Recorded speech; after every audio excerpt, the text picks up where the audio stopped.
One day I was deeply at prayer and awake.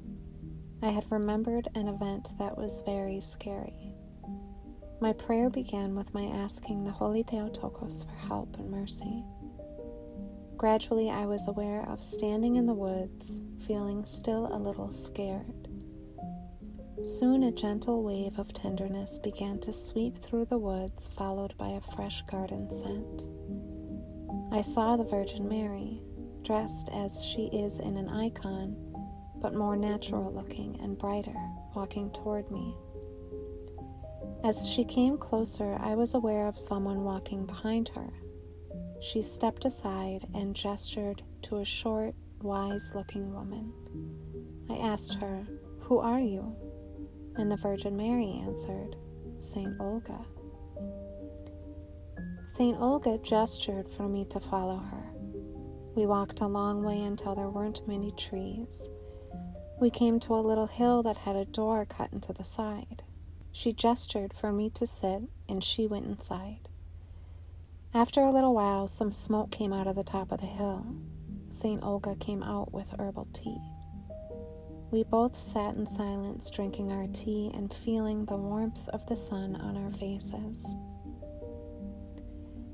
I began to get a pain in my belly, and she led me inside. The door was so low that I had to duck, like bowing in a prayer. Inside, the hill was dry and warm and very quiet.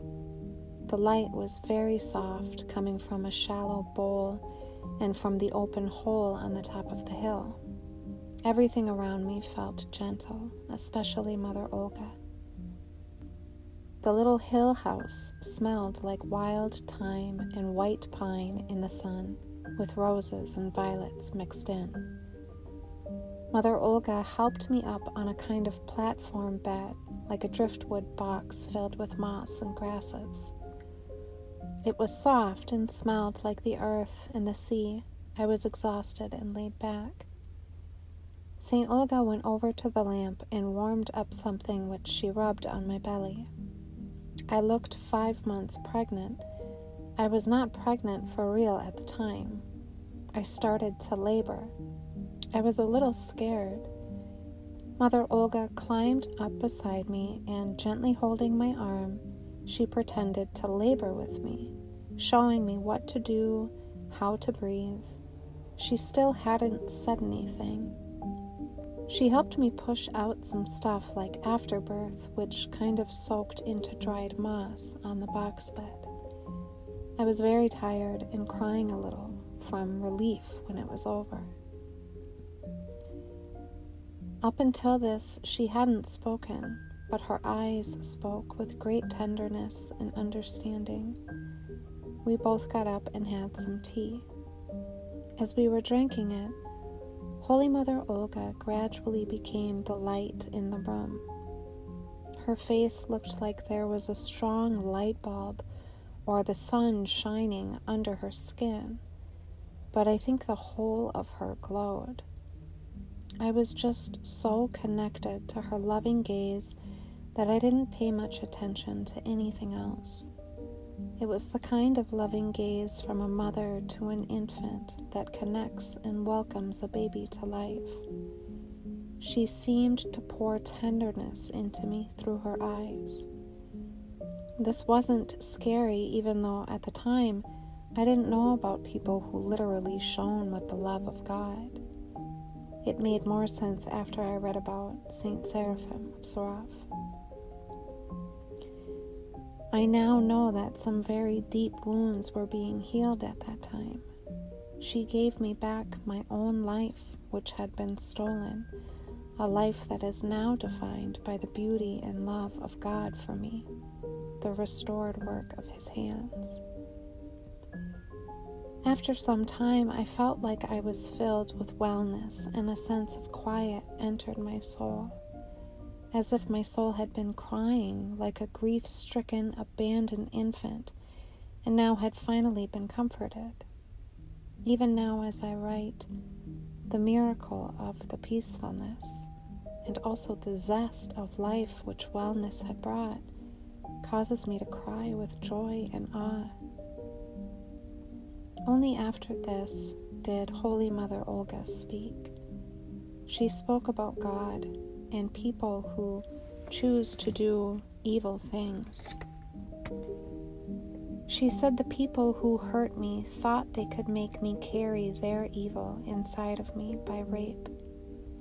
She was very firm when she said, "That's a lie. Only God can carry evil away.